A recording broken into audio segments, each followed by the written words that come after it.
que não tem saída para aquele problema. E com isso atentemos contra a nossa vida.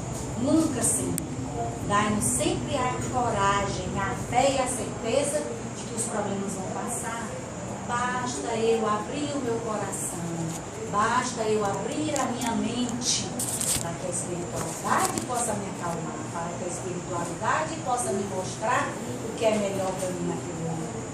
Sabemos muitas vezes que as dificuldades vêm para nos ensinar. A gente que não quer aprender, Senhor, mas nós sabemos que elas vêm para nos ensinar, para tirar de cada situação difícil que a gente passa um ensinamento para o bem. Então nos abençoa, Senhor, nos dá essa força necessária e dá cada vez mais força, luz, esclarecimento a essa bondosa falange do irmão Clara que nos ajuda em todos os momentos da nossa vida. E em teu nome, em nome de Deus, pela bondosa irmã Clara, nós damos aberta a primeira parte dos nossos trabalhos. Nós vamos receber o Cássio, que vai nos falar.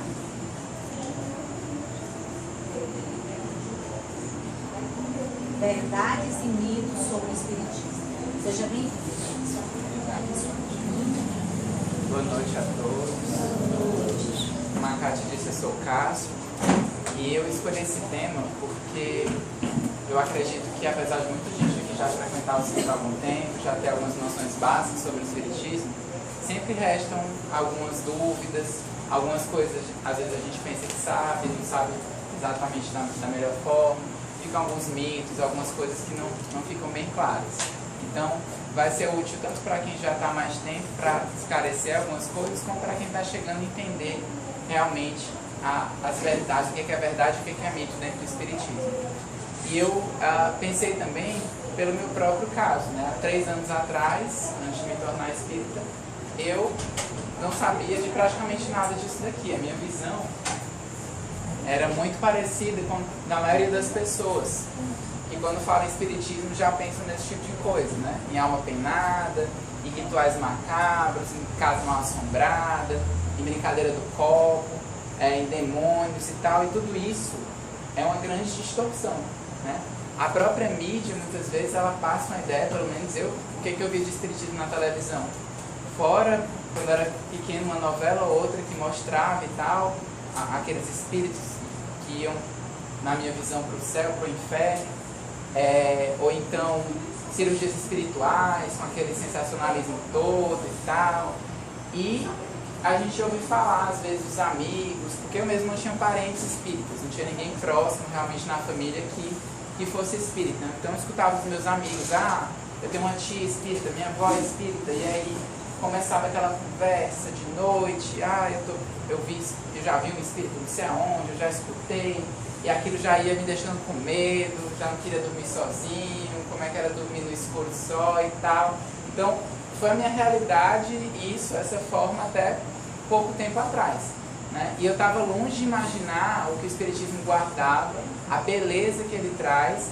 Quando eu fui realmente me permitir conhecer, a mudança foi muito grande. Então, é isso que eu quero propor para vocês, motivar vocês, né? Que vocês busquem conhecer o Espiritismo de verdade, como ele realmente é, e não da boca das outras pessoas, não pelo que a gente vê na televisão que distorce tantas coisas, tá? Então, isso daqui é talvez como eu vejo vocês agora, com vários pontos de interrogação, que ao final eu espero que muitos já estejam sem esses pontos de interrogação. Então, para começar, eu quero definir o que é o Espiritismo, né? É uma doutrina que trata da natureza, origem e destino dos espíritos, bem como de suas relações com o mundo corporal, que é esse que a gente vive, e as consequências morais que dela emanam, né? Fundamentando-se tanto nas manifestações, mas principalmente nos ensinamentos dos espíritos. Porque espiritismo não é incorporação, espiritismo não é paz, espiritismo é o que os espíritos têm a nos ensinar, né? Aqueles que estão à frente da gente dentro de evolução, o que eles têm para mostrar para a gente, para melhorar a nossa moral, tá? Então, ela também é compreendida como uma doutrina de cunho científico, filosófico e religioso, tá? Voltada para o aperfeiçoamento moral do homem, que acredita na possibilidade de comunicação com os espíritos através de médium. Então, essa tríade aqui é fundamental. O brasileiro ele tem esse costume da religião, de transformar muita coisa em religião, né? O espiritismo ele surgiu na França com um caráter muito mais científico e filosófico. Mas é claro que não há como fugir dessa vertente aqui religiosa, já que resgata valores e a lei de Deus, como a gente vai ver à frente. Mas é muito importante saber disso, que o espiritismo ele não é propriamente uma religião, mas uma tríade de religião, ciência e filosofia. Então, ele tem por fim demonstrar que estudar, né, não é só viver o fenômeno, não é só observar o fenômeno, mas pensar e pesquisar por que ele acontece, né, que inteligências são essas que se manifestam, a gente não consegue ver, né, e as faculdades desses espíritos, a sua situação, se eles estão numa situação feliz ou infeliz, porque costuma-se falar que quem já morreu nunca voltou para contar como é que é, né? Na verdade, desde muito tempo já voltaram, já vem contando, e muita gente ainda tem não acreditar que existe algo mais e que a vida continua, né? Que a vida não é só isso daqui. Não começa quando a gente nasce, não termina quando a gente morre. Tá?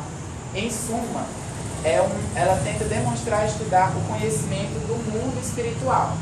Esse mundo espiritual, a gente só vai para ele? Não. A gente já veio dele e a gente vai voltar. Nós, no momento, estamos aqui encarnados no plano físico, mas a gente vai voltar para o mundo de verdade, que é o mundo espiritual. Então, ele realiza o que Jesus disse, e isso está presente tanto no Evangelho como na Bíblia, que vocês podem conferir. Jesus fala de um consolador. Que consolador é esse? Né? Prometido. É esse conhecimento das coisas. Porque Jesus veio numa época muito antiga, em que as pessoas não tinham quase nada do conhecimento que a gente tem, elas eram mais cabeça duras, eram mais ignorantes no sentido de menos conhecimento. Então ele precisava muitas vezes falar por parábolas, ensinar muitas coisas de forma indireta.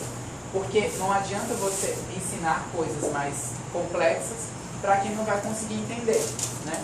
Então hoje a gente já está preparado para entender. Então chegou esse Consolador prometido por Jesus para que a gente saiba, né, essas perguntas que sempre instigaram o homem. De onde a gente veio, para onde a gente vai, por que a gente está aqui, o que a gente veio fazer, né? E atrair para os verdadeiros princípios da lei de Deus. Que de Jesus para cá a gente não conseguiu se aproximar, a gente infelizmente tem se afastado, né? Consolando pela fé e pela esperança. Isso especialmente pelo conhecimento de uma vida futura. Muita gente acredita numa vida após a morte, mas a gente tem que entender como é que essa vida após a morte ela realmente funciona, como é que ela vai acontecer, para que a gente não chegue lá e se depare com uma realidade diferente, e fique se perguntando, mas eu sabia que era de um jeito e é de outro, né? Aí só para a gente se situar, quantos adeptos do Espiritismo há no Brasil? No último censo do IBGE, foram constatados 3,8 milhões de espíritas declarados. Mas se a gente fosse realmente perguntar a quantidade de pessoas que frequentam, que estudam, que buscam conhecimento do espiritismo, vai bem além desse número. E em termos de centros espíritas, nesse mesmo censo, cadastrados na Federação Espírita Brasileira, há 14 mil. Deus, o espiritismo ele leva em consideração, né, nos seus princípios a crença em Deus, com certeza. Resgatando lá aquela tríade de religião, é nesse ponto em que Deus entra, né? Então, ele explica que Deus é a inteligência suprema, é a causa primeira de todas as coisas. Isso é muito importante para o próximo tópico. Deus é a causa primeira de todas as coisas. Ele vai criar tudo que existe, né? Ele é eterno, ele é imutável, ou seja, não muda. Ele é imaterial, não tem um aspecto material como a gente. Único, onipotente, ou seja, pode todas as coisas. Soberanamente justo e bom, que é outro aspecto que a gente precisa lembrar. Tá? Então, o universo é uma criação de Deus. Tudo que foi criado por Deus. E ele vai abranger todos os seres racionais e irracionais, materiais e imateriais, animados e inanimados, e todas as leis que a gente conhece, sejam científicas, da física, da química, da biologia, e as leis morais também foram criadas por Deus. E essas leis, elas não têm brechas, elas não mudam, elas são realmente imutáveis, e a gente obedece elas ou segue elas querendo ou não, né? Se eu jogar isso daqui para cima, a lei da gravidade diz que ele vai cair, não tem outro resultado.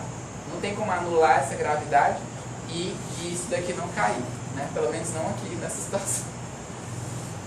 Então, é uma pergunta polêmica, mas é muito importante a gente falar isso, porque infelizmente eu já escutei isso várias vezes, né? Dizer que o Espiritismo adora o demônio. Que demônio? Primeiro, o Espiritismo não aceita a ideia de demônio. Então, quando eu falei que Deus, ele é o princípio de tudo, né? E ele criou tudo, e ele é justo e bom, vamos agora para uma coisa óbvia, então, desse raciocínio. Se ele criou tudo, qual seria o sentido de a inteligência suprema criar um ser quase que compatível a ele, ou compatível a ele, com todos os objetivos, natureza, comportamento e tudo, o oposto dele, que fosse mal, que fosse o oposto dele? Não faz sentido. E ainda criar seguidores para esse ser. Ah, mas não foi Deus que criou. Na verdade, o demônio, como conta a história, ele foi expulso do paraíso. Ele era um anjo, que junto com outros anjos, eles se rebelaram, era o anjo Lúcifer, e aí ele se rebelou contra Deus, e Deus disse, não, então, você se rebelou, saia aqui do meu reino e vá ter o seu reino próprio lá, com seus anjos e seus seguidores. Qual pai aqui, ou a mãe, que no seu amor incondicional, por mais que o filho seja o pior do mundo, vai expulsar ele, vai dizer, não quero te ver nunca mais, e vá ser ruim longe de mim? Se nós, que somos humanos imperfeitos, temos dificuldade de fazer uma coisa dessa, que a gente ama, imagina Deus, que é puro amor. Ele nunca iria expulsar filho nenhum dele para longe, tirar de perto dele, porque não... Senão ele já teria expulso todos nós, vamos combinar, porque todos nós somos rebeldes, todos nós não escutamos o que ele diz. Estamos revoltados. Exatamente. Então, se for seguir essa lógica, nós todos somos demônios, nós todos somos o mal, porque o mal nada mais é que a ausência do bem, a ausência de Deus. Assim como não existe frio, o que existe é a ausência de calor. Então, a mesma coisa, não existe mal, existe a ausência de bem. Tá? Se você coloca o bem, pronto, já não existe mais mal, né? Ele não existiu. Só não existia o bem naquele momento. Então, esse demônio, esse mal, é um estágio em que a gente prefere se manter em um momento, até o momento que a gente se toca de que isso não é legal pra gente e a gente resolve fazer o bem. Então, não tem nada de satanismo, de adoração a demônio, coisa nenhuma. Tá? O que o Espiritismo ele informa sobre Jesus? Só esclarecendo uma coisa. Então, que gritos são esses? Que espíritos revoltados são esses? Não são demônios? Porque espíritos bons não vão se comportar dessa forma. Não. Do mesmo jeito, se você entrar num manicômio agora, você não vai ver pessoas equilibradas, a não ser que estejam extremamente dopadas por remédio, não vão agir de forma equilibrada. Claro que vão gritar, claro que vão se rebelar, que vão se comportar de forma agressiva. Então, a mesma coisa. Esses espíritos que estão no processo de desobsessão, eles estão no tratamento porque eles não estão equilibrados. Então, criou-se essa coisa em cima, como se fossem demônios e tal. Infelizmente, existem espíritos que cultuaram tanto mal dentro deles que eles se personificam. Eles acham que são demônios, mas aquilo é um estado de desequilíbrio que vai passar, porque eles estão sendo tratados para que isso passe, e eles se lembram que todos nós somos centelhas divinas, como a Dona Conceição adora dizer, e todos nós somos filhos de Deus. E criação de Deus não pode ser ruim, né? E o que é que o Espiritismo informa sobre Jesus? Porque, assim, além de Deus, o Espiritismo, ele leva em consideração Jesus, sim, e muito. Por quê? Ele é o nosso guia e o nosso modelo para toda a humanidade. Ele não veio à Terra à toa, ele veio nos ensinar tudo que a gente precisa saber. Para quê? Para a solução de todos os problemas humanos. Tá? Então, a doutrina, ela ensina e exemplifica Jesus com a expressão mais pura da lei de Deus, porque foi ele que veio nos ensinar essa lei, né? Então, a moral do Cristo, que ele traz, que ele deixa com os exemplos, com tudo que ele fez nos anos que ele passou na Terra, e está contida no Evangelho, ele é o nosso roteiro seguro para essa nossa evolução, para esse nosso aperfeiçoamento moral. E a gente sabe que várias religiões foram criadas a partir de Jesus, utilizando a história dele, os ensinamentos dele, mas ficou faltando alguma coisa porque a gente não conseguiu em tanto tempo se melhorar adequadamente, se aproximar mais de Deus, né? Então o Espiritismo veio resgatar isso, da forma pura e da forma correta, buscando a nossa reforma íntima, tá? Saindo de tantos rituais, de tantas coisas externas e lembrando que a mudança tem que ser interna, tá? Se a gente for perceber, era o que Jesus fazia. Jesus, ele ia para a prática, ele ia fazer o bem, ele fazia aquilo que ele pregava, né? Que é muito importante, além de só falar. E aí, se ele está resgatando o que Jesus pregou e nos trouxe, nos ensinou, ele traz algo de novo? Também traz. Porque ele revela, além dos conceitos de Cristo, conceitos novos, e ele também aprofunda os mesmos conceitos que Jesus trouxe sobre Deus, sobre o universo, os homens, os espíritos e as leis que regem a vida, né? Então ele vem ensinar melhor, né, para nós que estamos prontos para aprender agora, sobre tudo isso que eu disse.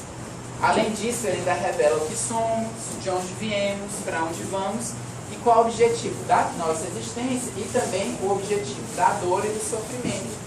Por que que Deus permite esse mal todo, né? Ele permite por conta do nosso livre-arbítrio que ele nos deu e que a gente, infelizmente, utiliza da forma errada. Fazemos as escolhas erradas, né? Se você tem uma prova para fazer e você escolhe estudar, provavelmente a sua consequência vai ser positiva. Você vai tirar uma nota boa, você vai ser aprovado. Mas se você resolve que vai para a festa e não vai estudar, a consequência não pode esperar o contrário, né? Milagre, chegar lá você vai saber o que colocar na prova. Então a mesma coisa na vida, a gente está sendo testado o tempo todo e a gente sempre tem a escolha de não passar pela dor, de não passar pelo sofrimento. Mas se acontece, acontece por nossa escolha e para que a gente aprenda a não repetir aquela escolha errada, fazer sim a escolha mais adequada para a gente. Como que o Espiritismo se relaciona com outras religiões? Tá? O princípio básico é de respeito, né? Ele respeita todas as religiões, todas as doutrinas e ele valoriza os esforços na prática do bem. O Divaldo Franco, ele costuma dizer isso, né? Que para o Espiritismo o que interessa não é a nossa crença, não basta você chegar e dizer eu sou espírita, eu sigo o Espiritismo, eu leio o Evangelho, você tem que praticar. Mesmo que você diga que não tem crença nenhuma, o interessante é você praticar o bem. Porque não adianta você saber a Bíblia, o Evangelho de cor, se você não tem prática. Tá? Então, ele trabalha para a confraternização e paz entre todos os povos e todos os homens, independente de qualquer coisa, raça, cor, nacionalidade, crença, nível cultural, social e religião. Né? Ele só reconhece que o verdadeiro homem de bem é o que cumpre a lei da justiça, do amor e de caridade na sua maior pureza. Se você cumpre isso daqui, é o que interessa, não interessa a sua crença. Mas é lógico que, provavelmente, quem pratica isso tem uma crença, né, realmente direcionada para Deus. O Espiritismo... O Espiritismo é o mesmo que Umbanda ou Candomblé? Muita gente também confunde. Não é. O Espiritismo é uma doutrina que surgiu na França em 1857. O Candomblé já é de origem africana e Umbanda é originário no Brasil e são doutrinas espiritualistas. E Espiritismo e espiritualismo têm uma diferença, sim. Né? O Espiritismo, como a gente vai ver, ele não se usa de uma série de coisas, rituais e objetos e outras coisas que já o espiritualismo utiliza, as religiões espiritualistas. E ele é proselitista, ele fica fazendo campanha para que as pessoas se tornem espíritas. Eu acredito que todo mundo aqui sabe que não, né? Quem já frequentou, quem já veio aqui ou em outro centro, ninguém é abordado, você precisa voltar, você precisa se tornar espírita, se você não se tornar, você não vai ser salvo, a salvação está aqui, só vai ser salvo quem é espírita, você precisa virar espírita. Não é assim, né? Não há imposição, né? O que há um convite para que a pessoa conheça e ela mesma submeta aqueles ensinamentos que são passados aqui ou em outros centros ao crivo da razão antes de aceitar. Porque o que o Espiritismo espera é que a gente tenha uma fé raciocinada, não uma fé simplesmente porque a minha amiga Neuza acha que o Espiritismo é legal, então eu vou acreditar. Não, eu tenho que raciocinar diante daquilo que me é passado, o que é verdade, o que não é, o que eu acredito, o que eu não acredito. Né? Então, a fé raciocinada. nas instituições espíritas, há algum tipo de pagamento? Não, né? Porque toda prática é gratuita, espírita, o que é orientado por esse princípio aqui que está no Evangelho. Dai de graça o que de graça recebestes. Então, passe, desobsessão, as palestras, qualquer coisa aqui, nada disso pode ser cobrado, né? É claro, existem doações, porque essa energia não é de graça, a água não é de graça, muita coisa aqui, então a estrutura do centro precisa se manter. Mas pagar por qualquer serviço que é feito aqui, isso não existe em qualquer centro espírita sério, tá? E aí, explicando melhor o que eu já tinha começado a falar, ele tem rituais, tem sacerdotes? Também não, né? É uma prática que é realizada com simplicidade, sem nenhum tipo de culto exterior, né? Rituais e tal, dentro do princípio cristão de que Deus ele deve ser adorado em princípio e verdade.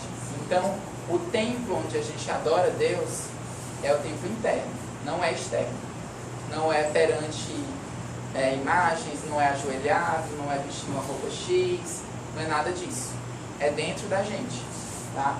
Então, ele não tem sacerdotes, não tem uma hierarquia de quem está acima, de quem está abaixo, quem faz isso, quem faz aquilo, tá?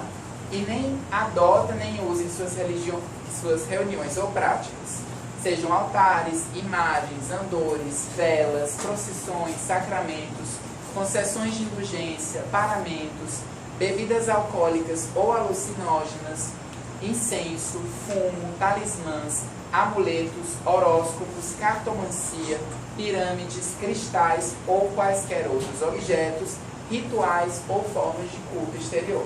Então, tudo isso aqui que eu citei e espiritismo não tem nada a ver. Ele tem entre os seus princípios a existência de vida em outros mundos? Aí sim. Sim, porque Jesus, ele mesmo disse, na casa de meu pai há muitas moradas. Então, a doutrina espírita esclarece que no universo há outros mundos habitados, né? A gente não pode se achar tão importante para que o planeta Terra, que nem é o maior nem do sistema solar, seja o único habitado, e Deus criou todo o universo só para a gente ficar achando bonito, para pesquisar cientificamente, aí não tem nada disso. Uma criação tão vasta, tão maravilhosa, e só a gente aqui ainda fazendo esse bando de coisa errada. Não, tem outros mundos, e mundos, inclusive, ó, mais evoluídos que o nosso. Existem no mesmo patamar, mais ou menos, e existem os menos evoluídos, mas existem os mais evoluídos também. E é nisso que a gente tem que pensar, porque se há outras moradas e há lugares melhores para a gente morar, faz sentido a gente evoluir, porque a gente não vai ficar sempre na mesma situação. Se a gente está melhorando, o mundo também está melhorando e existem lugares melhores para a gente também encarnar. E os espíritos? O que são espíritos? Alguém quer responder? Vocês são espíritos? Sim. Todos nós somos espíritos. A diferença é que, nesse estágio que nós estamos aqui, nós somos chamados de espíritos encarnados, porque esse nome remete à carne, né? Ao nosso corpo físico. Esse corpo aqui, ele realmente vai perecer, ele vai passar. Em outras vidas a gente não teve esse corpo e nem terá novamente. Ele é único e exclusivo para cada vida. Mas nós somos espíritos, porque esses espíritos, os nossos espíritos estão ligados ao nosso corpo, enquanto estamos aqui. E quando a gente desencarna, quando a gente sai da carne, morre, aí é que a gente é chamado de espírito desencarnado. Mas a maior... É como se o espírito fosse realmente o sinônimo do espírito desencarnado, né? Pelo menos para a maioria das pessoas. Mas eles são o quê? Seres inteligentes da criação. Nós, né? Constituem o mundo dos espíritos que pré-existe e sobrevive a tudo. Ou seja, antes de sermos espíritos encarnados agora nesta vida, nós já existíamos como espíritos desencarnados e vamos passar a ser isso de novo. Porque o mundo real, o mundo de verdade, como eu disse no início, é o mundo espiritual. Esses espíritos, nós, somos criados simples e ignorantes, né? Então, a gente vai aprendendo de vida em vida, evoluindo, tanto intelectual, mas especialmente moralmente, passando de uma ordem inferior para uma mais elevada, até atingirmos uma perfeição. Por perfeição, entendo uma perfeição relativa, não é a perfeição de Deus que é absoluta, porque Ele sempre existiu, sempre foi perfeito, nós não. Nós caminhamos, fomos criados simples e ignorantes e caminhamos para uma perfeição relativa. E é nessa perfeição que nós vamos gozar de uma inalterável felicidade, tá? O que seria o céu. Né? Os espíritos, eles preservam a sua individualidade antes, durante e depois de cada encarnação. Então, o que a gente é agora, a gente não passou a ser agora. É um reflexo de várias vidas, de várias situações que a gente já viveu e foi se burilando para chegar ao que a gente é hoje. E quando a gente se encarnar, passar para outra vida, a gente vai continuar carregando essas características. Com novos corpos, com novas identidades físicas, mas o espírito, ele guarda tudo que ele vai aprendendo de vida a vida. Tá? Então não tem essa história de achar que a pessoa morreu e virou santo de uma hora para outra. Né? Ou que se era feia, ficou bonito. Né? Então, onde vivem e o que fazem os espíritos desencarnados? Além do mundo corporal, que é esse aqui que a gente vive, que é a habitação de nós espíritos encarnados, os que são os homens, nós, existe um mundo espiritual, que é a habitação dos espíritos desencarnados. Como eu disse, a gente vê dele e vai voltar para esse mundo. Né?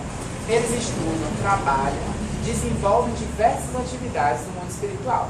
Aqui estão citadas atividades positivas, né? Para quem realmente está buscando se evoluir. Mas a gente sabe que tem vários outros espíritos que, assim como na Terra, viviam desocupados ou viviam fazendo coisas que não eram legais para eles, eles podem continuar fazendo isso no mundo espiritual também. E todos os espíritos são iguais? É uma pergunta talvez um pouco óbvia, mas muita gente pode pensar isso. Se nós encarnados não somos iguais, os desencarnados logicamente também não, né? Então os espíritos, eles pertencem a diferentes ordens e nós estamos incluídos nela. Não é questão de ser melhor ou pior, tá? Mas vai dizer o nosso grau de perfeição dentro dessa escala, né? Então basicamente são três grupos: os puros, que eles atingiram essa perfeição máxima que eu falei, da inalterável felicidade. E o que é essa perfeição máxima? É quando você sai de si, lembra que existem os outros e você é feliz fazendo bem, né? Procurando ajudar os outros o tempo todo. Tá? Os bons espíritos, nos quais o desejo do bem é o que predomina, semelhante aos puros, mas ainda numa escala um pouco abaixo. E os imperfeitos, que somos nós, por enquanto, caracterizados pela ignorância, pelo desejo do mal e pelas paixões inferiores, que aí a gente coloca os vícios para vocês entenderem o que são essas paixões inferiores. Né? Todo e qualquer tipo de vício. E esses espíritos, então, sabem todas as coisas. Adianta a gente invocar todo e qualquer espírito, porque a gente perguntar, porque eles estão fora do corpo, então eles dão um jeito de saber? Não. Se eu perguntar alguma coisa aqui para a caixa, ela não vai saber necessariamente, né? Do mesmo jeito, um espírito, até outro dia, estava aqui na caixa, aqui, encarnado. Então, por que ele é melhor? Só porque ele foi para outro plano, aí ele começa a saber de um monte de coisa, de uma hora para outra. Não funciona assim, tá? Eles são almas de homens que já perderam um pouco físico, né? E por isso, do mesmo jeito que a gente vê aqui na nossa humanidade encarnada, o conhecimento que eles têm é correspondente ao seu grau de adiantamento moral e intelectual. Então, se o espírito aqui ele nunca estudou inglês, não vai chegar lá falando inglês fluentemente. Ele vai ter que aprender, não adianta. Não adianta. A morte, então, é a passagem para a vida espiritual e não dá privilégios, né? Valores morais, intelectuais, a quem não os tem. Porque Deus trabalha com mérito. Para a gente ter alguma coisa, para a gente ser alguma coisa, a gente precisa merecer, correr atrás, fazer a nossa parte. E é somente pelo Espiritismo que você pode ter contato com os espíritos? Não. Tá? As relações dos espíritos com os homens, elas são constantes e sempre existiram. Já o Espiritismo é coisa de uns 200 e tantos anos para cá. Então, se o Espiritismo é bem recente, sempre existiu, sempre existiram essas formas, né? A mediunidade, ela acompanha a humanidade desde o seu início, né? E os bons espíritos, eles nos atraem para o bem, sustentam-nos nas provas da vida e nos ajudam a suportá-las com coragem e resignação. Já os espíritos imperfeitos nos induzem ao erro. Mas depende só deles essa questão do que a gente vai fazer. Será que a gente está aqui só de bonequinhos dos espíritos que mandam e desmandam na gente? Não. Para começar, se a gente está acompanhado de espíritos imperfeitos, somos nós que os atraímos. Tá? Se a gente está acompanhado de bons espíritos, também somos nós que os atraímos. Então, é uma questão de afinidade. Propõe-se fazer o bem, a partir desse momento, você pode ter certeza que você vai ser extremamente ajudado, ancorado para poder continuar fazendo esse bem, para que esse bem cresça. Tá? Mas se você também resolver fazer o mal, seja para você, seja para o outro, você também vai ser ajudado nesse sentido. Então, é uma questão como se fosse um grupo de amigos. A gente escolhe os nossos amigos por afinidade. Então, os espíritos que nos acompanham também nos acompanham por afinidade. Tá? Ninguém está com essa companhia X ou Y à toa. E reencarnação? O que é essa reencarnação? A gente está muito acostumado a ouvir falar sobre ressurreição, que seria a volta ao mesmo corpo depois de um tempo. Você morreu, está lá embaixo da terra. Eu nunca entendi, na verdade, muito bem como é que funciona exatamente, mas uma das versões que eu escutei, na volta de Jesus, a gente sairia lá da tumba e voltaria ao nosso corpo, esse mesmo aqui, no meu caso de Cássio, para voltar a viver. No julgamento, no juízo final, né? Só que para o Espiritismo não é ressurreição que acontece, né? É a reencarnação. E por quê? Os espíritos, eles reencarnam tantas vezes quanto forem necessárias ao seu aprimoramento. Mas para que isso? Eu não falei que a gente precisa ter mérito, né? Para chegar a Deus, é a gente que traça o nosso próprio caminho, que Ele nos deu livre-arbítrio para que a gente possa chegar a Ele no tempo que a gente quer, da forma que a gente quiser. Então a gente que escolhe se vai ser mais rápido, se vai ser mais lento, se vai ser mais difícil, se vai ser mais fácil. Como que a gente escolhe? Será que dá tempo realmente de a gente escolher e da gente se aperfeiçoar em uma vida para poder chegar a Deus? Pouquíssimo tempo, né? A gente adora dizer que a vida é curta. Realmente, cada encarnação, se a gente for ver para o tempo, não é nada. Mas, se a gente for juntar todas as encarnações que a gente for vivendo, aí sim, dá pra gente chegar a Deus. É só a gente pensar. Às vezes a gente cursa uma graduação de 5, 6 anos, a gente chega no final, se acha extremamente despreparado para exercer uma profissão. Imagine uma vida de, vamos ser bem otimistas, 100 anos de vida. Mas não tem como a gente, não dá tempo, é uma coisa lógica. E aí, será que basta a gente professar uma fé? Será que basta realmente só eu acreditar? Seria justo? E as pessoas que não viveram a quantidade de tempo que eu vivi? Digamos que eu morro com 100 anos, e aí aquela criança que morreu aos 5.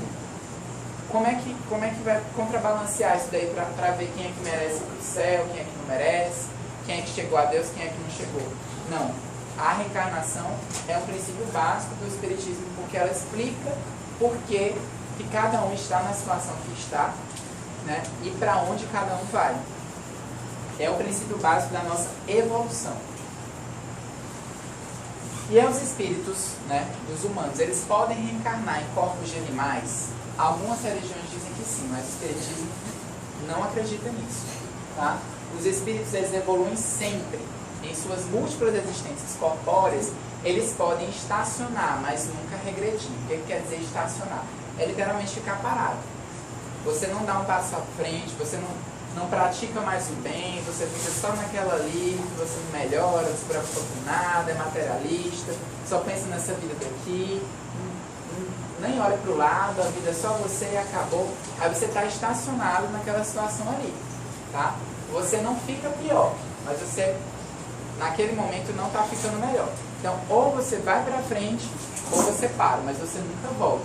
E reencarnar em espíritos de animais, segundo a escala do Espiritismo, seria uma regressão, né? Então, não é possível que isso ocorra, que os nossos espíritos se reencarnem em corpos de animais. E a lei de causa e efeito. Quem já ouviu falar disso aqui, levanta a mão. maioria das pessoas.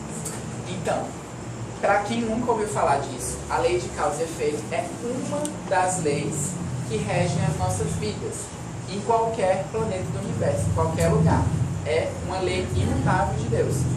E ela diz que o homem, ele dispõe, aliás, o homem ele tem o livre-arbítrio para agir, como eu disse no início, mas ele vai responder pelas consequências de suas ações. Então, uma coisa é proporcional à outra. Às vezes a gente vê assim, mas vem cá, como é que uma pessoa que faz e acontece, pinta e borda, às vezes a gente fica e a pessoa não fica doente, a pessoa não sofre um acidente, não que eu queira que isso aconteça, mas a lógica seria essa, né? Bateu aqui, tropeçou ali na frente. Não é bem na mesma hora. Às vezes acontece. Eu já fiz. Mas muitas vezes essa pessoa não vai pagar nessa vida agora. Por isso, uma das explicações da reencarnação. Às vezes a pessoa fez tudo o que quis nessa vida, brincou, não ligou pra nada nem pra ninguém, e tudo deu certo. Espere como é que vai ser a próxima vida desse cristão, né? Coisa boa não vai vir, porque a gente não pode plantar arroz e colher feijão, né? É tudo proporcional. Essa questão de quando você vai receber essas consequências, aí é a sabedoria de Deus que sabe quando é que vai acontecer. Mas pode ter certeza, nada fica impune perante a justiça de Deus. Se a justiça da terra é imperfeita, pode ter certeza que a de Deus não é. Então, esse é o princípio básico da justiça de Deus. Que o que fazemos de mal e de bem retornará para nós nessa mesma vida ou em existências posteriores. Então, eu falei do que a gente faz de mal, mas é importante também a gente se motivar. Porque às vezes também a gente faz uma coisa boa, não que a gente tem que fazer esperando. O ideal realmente é que a gente não faça esperando que volte pra gente, mas pode ter certeza que vai voltar. De uma forma ou de outra vai voltar. A vida futura, ela reserva aos homens penas e gozos compatíveis com o procedimento de respeito ou não à lei de Deus. Então isso resume o que eu acabei de dizer. E com relação à prece, né, a oração, esse rezar, é um ato de adoração a Deus. E para isso, será que é necessário se ajoelhar, ir para um lugar X, falar as palavras que estão escritas já prévias? Não. Essas orações que a gente tem aqui são ótimas, porque o ser humano ainda tem a dificuldade de se concentrar, né, focar numa coisa. Então, isso ajuda a gente a guiar, ter um roteiro ali, mas a gente precisa mesmo assim ler essa oração pensando, raciocinando, sentindo de verdade, vivendo, e não pensando no que tem para comprar no supermercado no outro dia, né? Ela então está na lei natural e é resultado de um sentimento inato do homem, assim como é inata a existência do Criador, né? Apesar de muita gente se considerar ateu, que não acredita, ou que acredita numa força maior e tal. Mas esse acredito numa força maior já indica que, no fundo, todos nós sabemos que isso tudo aqui não foi criado pelo acaso, né? Que há realmente um ser superior que criou e que vela por nós. Então, é natural que a gente, sabendo disso intimamente, nos nossos problemas, principalmente nas nossas dificuldades, a gente tenha esse automatismo de buscar falar com alguém. E quem melhor para falar, para desabafar, do que aquele que nos criou e que está ligado com a gente. Mas que às vezes eu já escutei de algumas pessoas, eu incentivando as pessoas a rezarem, mas Deus não me escuta, ou Deus não me responde. É porque a gente está acostumado com isso aqui. Eu falo, eu escuto a voz da outra pessoa. Nem toda voz a gente escuta com esses ouvidos, né? Há várias formas de a gente perceber essas respostas de Deus. Cabe a gente ter um pouquinho de uma coisa chamada humildade e procurar perceber onde é que ele está dando essas respostas. Tá? E ele dá realmente o tempo todo. Então aquele que ora com fervor e confiança, ele se faz mais forte contra as tentações do mal e Deus lhe envia os bons espíritos para assisti-lo. Este é um socorro que jamais se lhe recusa quando pedido com sinceridade. Por isso a necessidade da prece bem feita. Tá? Não adianta, e assim, ter paciência, porque o tempo de Deus é o tempo dele, ele tem os motivos, né? A gente tem que lembrar dessa questão do merecimento. Será que o que eu estou pedindo é do meu merecimento? Né? E lembrar de uma coisa mais importante do que eu pedi, que é agradecer. Porque se a gente for colocar realmente, fazer a contabilidade ali, o que a gente recebe já é muito mais do que a gente merece, né? A gente talvez não devesse nem pedir, e ainda assim ele permite que a gente peça. Então, lembrar também muito de agradecer, porque a gratidão também nos ajuda a receber mais, né? Uma gratidão de verdade, sem interesse, sem barganha com Deus. E a mediunidade, o que é essa famosa mediunidade? Quem aqui tem a mediunidade? Levanta a mão. Levanta o dedo, cara. Levantei. Ah, sim. Alguém quer explicar o que é ter a mediunidade? Oi? Isso. Mas e se eu disser que todo mundo aqui tem mediunidade? Alguém ficou com medo? Não é para ficar com medo, porque são os espíritos, como eu disse, que estão no outro plano, são iguais a gente. A única diferença é isso daqui, né? O corpo físico. Então, você pega essa capacidade de se comunicar com eles. Se a minha avó está desencarnada, até outro dia estava do meu lado, eu sentado no colo dela, a gente conversando, qual o problema de um belo dia ela querer bater outro papo comigo? Né? Ah, porque ela está lá do outro lado. Não, pelo contrário. Não quero mais nesse. Apesar de que eu já escutei isso de uma mãe chegar para uma filha e falar: olha, se quando você morrer, nem chegue perto. Ah, eu não quero mais saber de você. Olha que era de mãe para filha. Então, vamos pensar que coisa de mais natural tem nisso. Olha que eu sempre tive medo de espírito, mas assim, sempre tive até eu conhecer o espiritismo. Mas do meu avô, da minha avó, dos meus parentes, pelo amor de Deus, não tem por que ter. E o fato de você ter uma habilidade, digamos assim, de conseguir essa comunicação com maior ou menor facilidade, não faz ninguém melhor ou pior do que ninguém, mais especial, menos especial. Então, há um motivo para a mediunidade, né? Ela pode ser tanto como missão, de pessoas que encarnam com missões realmente, muitas vezes de propagar o espiritismo, de propagar o bem, a caridade, mas a maior parte das vezes a mediunidade é uma das formas que a gente tem de pagar dívidas, né? Porque a gente está ajudando esses espíritos que estão no outro plano, que estão em desequilíbrio, a se reequilibrarem, né? Então, ela permite a comunicação dos espíritos com os homens encarnados, e é uma faculdade que muitas pessoas trazem consigo ao nascer, independente da religião ou da diretriz doutrinária da vida que adotam. Então, como eu já tinha dito, não é só através do espiritismo que pode-se ter o contato com os espíritos, mas outras pessoas, a gente sabe, todo mundo conhece algum caso de alguém de outra religião que já ou incorporou, ou sentiu a presença de espíritos, ouviu ou escutou, porque isso não é escolhido de acordo com a religião da pessoa, e não é o fato de você passar a estudar, a conhecer, a frequentar o centro espírita que você vai começar a se comunicar, os espíritos vão procurar você para se comunicar. Eles estão em todo lugar, nós somos 7 bilhões, eles são quantos? 28. 28. Então, para cada um de nós existem 4 espíritos encarnados. Então, estão realmente em todo lugar. E a gente sentir essa presença, essa existência deles, não quer dizer, na verdade, todo mundo tem essa capacidade. Só que existe a mediunidade mais ostensiva, né? Que a pessoa tem uma facilidade maior. Mas mesmo assim, ninguém vive 24 horas por dia ligado com o mundo espiritual, porque se a gente está no plano físico, a gente tem um objetivo aqui, né? Mas é importante esse intercâmbio porque nós ajudamos eles e eles nos ajudam, né? Agora, atenção, a prática mediúnica espírita, a espírita, só é aquela que é exercida com base nos princípios da doutrina espírita e dentro da moral cristã. Mais à frente eu vou falar um pouco mais sobre isso. Portanto, em hipótese alguma, o médium ele poderá cobrar dinheiro, exigir ou aceitar qualquer forma de recompensa, porque às vezes ele nem pede, mas é oferecido, né? Sejam presentes, dádivas, agrados, por conta das suas atividades mediúnicas. Por maior gratidão que a pessoa tenha, o médium sério, que segue realmente os princípios da doutrina, ele não vai aceitar.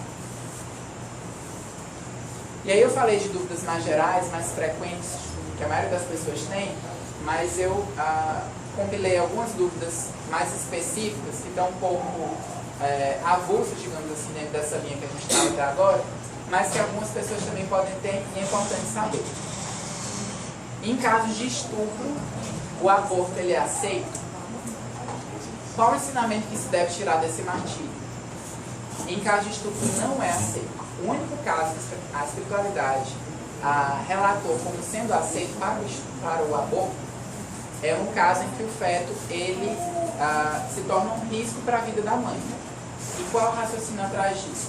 A mãe já está encarnada, ela já tem um ciclo a se cumprir naquele momento, então a prioridade é dela.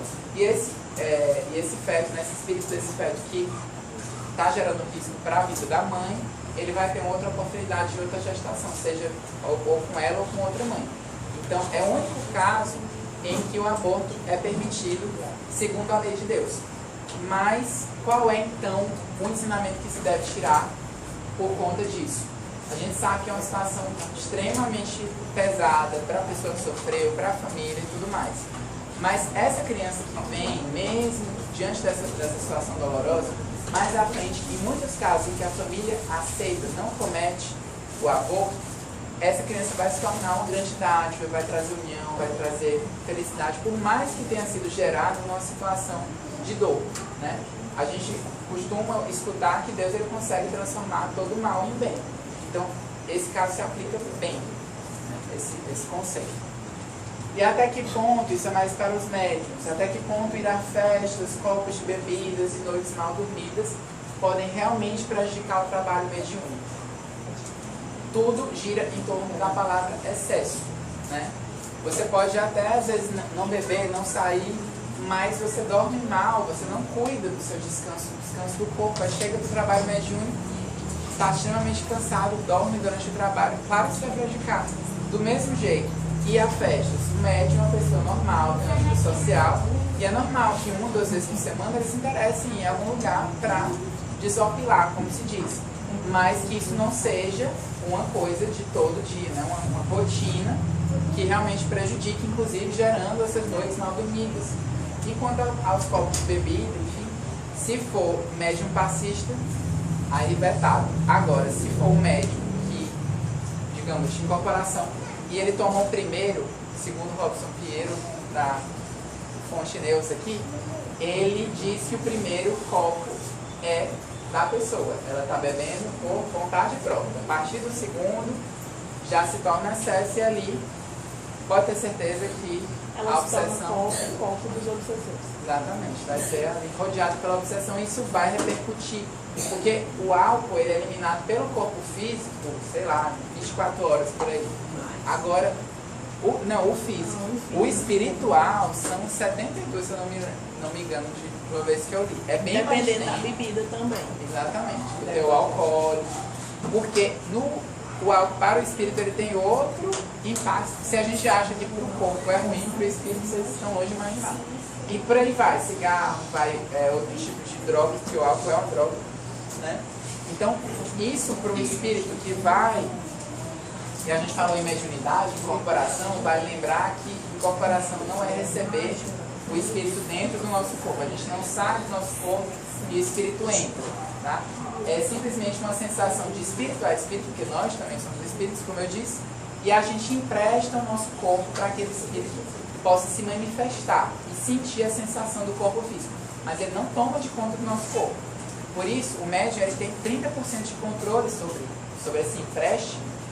Então não há como se preocupar que o médium vai levantar, vai bater em você, vai fazer alguma coisa porque está descontrolado. Não. O estudo e o trabalho de mediunidade, de prática mediúnica vai moldando o médium para ter esse controle. Tá? Como evitar se sujar em ambiente de vibração mais baixa? O que seria se sujar? A gente tem a sujeira física, né? Que a gente já conhece, a gente tomando banho sai. Mas a gente tem a sujeira espiritual também, que começa da gente mesmo. A gente mesmo já se suja, que é uma beleza. Né?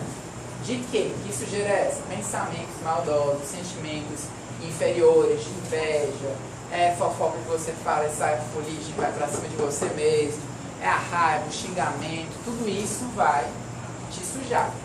Aí você entra num ambiente, num bar da vida, numa boate, que as pessoas estão ali, livres, leves e soltas, falando um monte de besteira, falando mal do outro, pensando um monte de coisa de vibração duvidosa, e aquilo vai se acumulando no ambiente, e aí você chega, principalmente quem tem uma sensibilidade mediúnica, aquilo você vai, que nem uma esponjinha, sugando. Isso se você se mantiver nessa mesma vibração.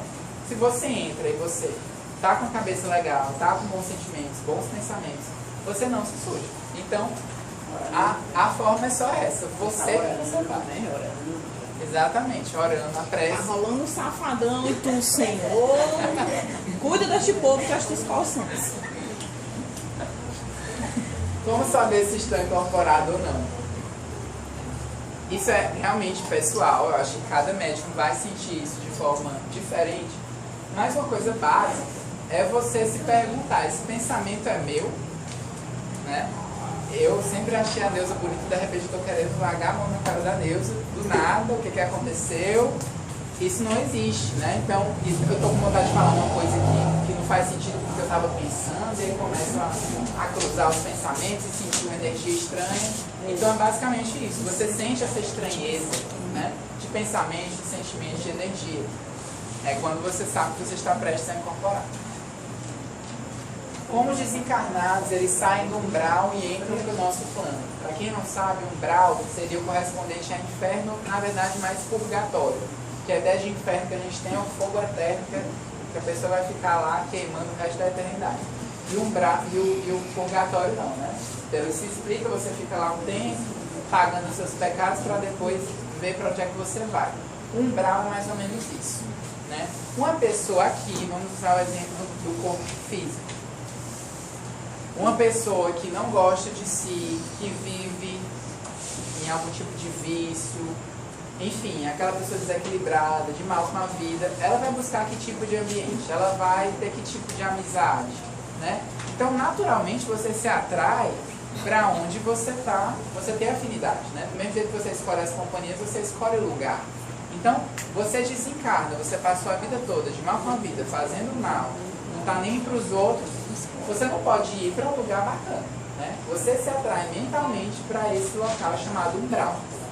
Mas existe mais de um tipo de umbral, e um dos umbrais é aqui.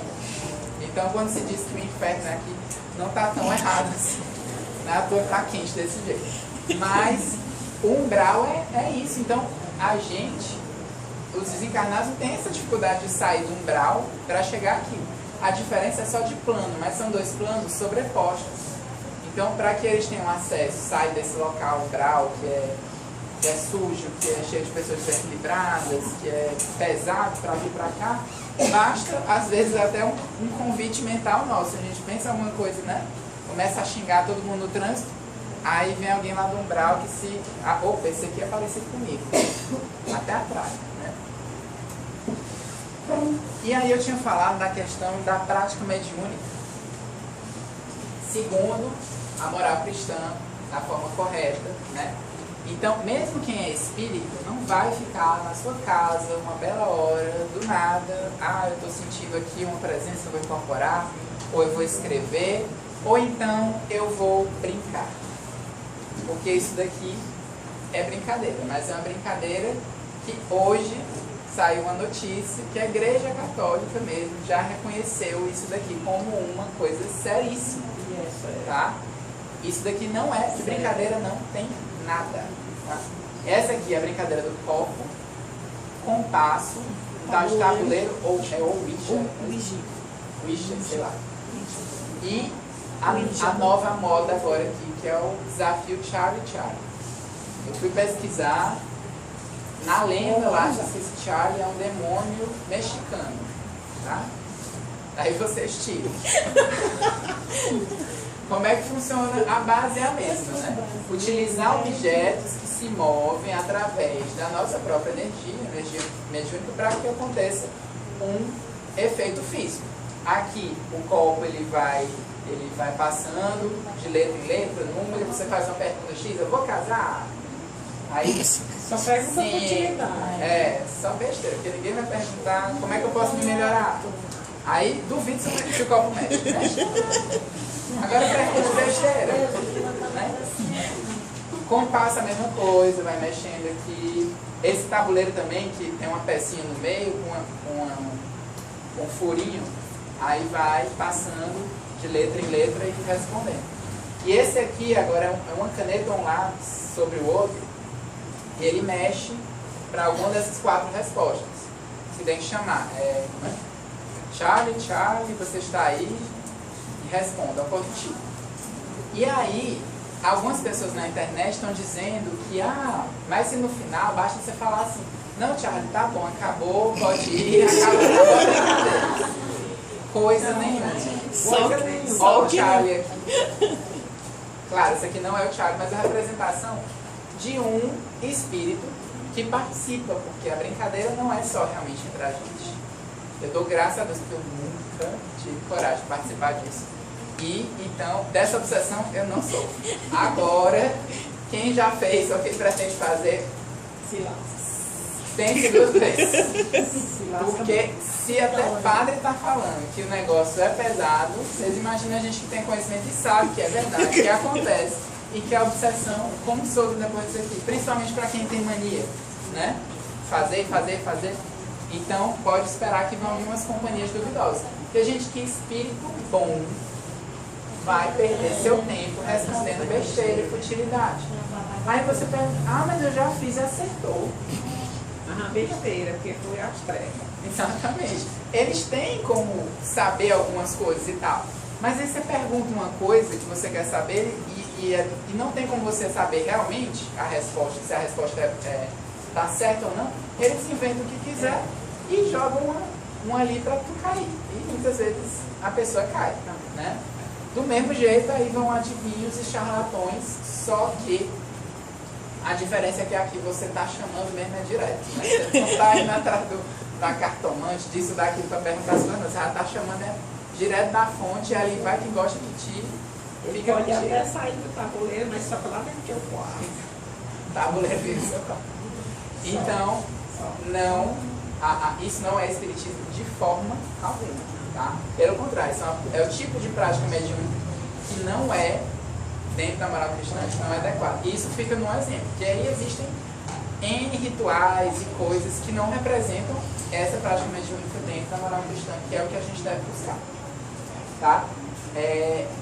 Como eu disse no início, a ideia era passar um pouco mais de conhecimento, né? Desmistificar algumas coisas, e eu termino motivando vocês a não pararem por aqui, porque em 50 minutos, 1 hora, não dá para falar tudo. Pelo contrário, eu já estou há 3 anos e a cada dia você pensa que não, agora eu já estou sabendo, já estou ali quase no Chico Xavier, mas não. Todo dia você descobre. E é isso que instiga a gente a continuar mais, porque a gente só está basicamente estudando a Deus e a tudo que Ele criou e essa sabedoria toda. Porque às vezes é muito fácil pensar assim, Deus fez assim porque Ele é massa, né? Então Ele estalou os dedos e criou tudo. Mas Ele criou os pequenos detalhes, tanta coisa que só prova que Ele é muito maior do que a gente espera, imagina, consegue mensurar, que a cada coisa que você vai descobrindo, você vai, pelo menos essa é a minha experiência, você vai descobrindo o quanto Deus é maior do que você pensa. Então, isso é só para a gente também estimular esse grande dom que Ele nos deu da inteligência, né? Para que a gente o descubra. É como se fosse um jogo que Ele está fazendo, um jogo no bom sentido, para nos levar cada vez mais perto dele. A cada casa que a gente anda, a gente vai chegando mais perto dele. Que esse aperfeiçoamento de vocês seja cada vez mais intelectual e moral. Obrigado.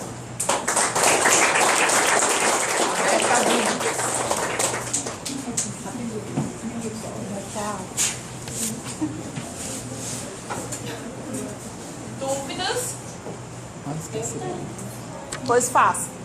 É porque eu vi que ele falou sobre a questão do aborto, né?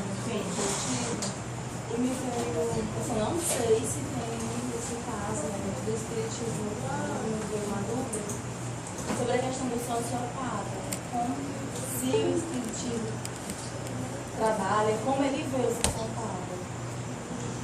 É uma questão bem complexa, mas assim, é um espírito que ele tem um desequilíbrio, além de, no corpo físico, ele tem aquele desequilíbrio físico,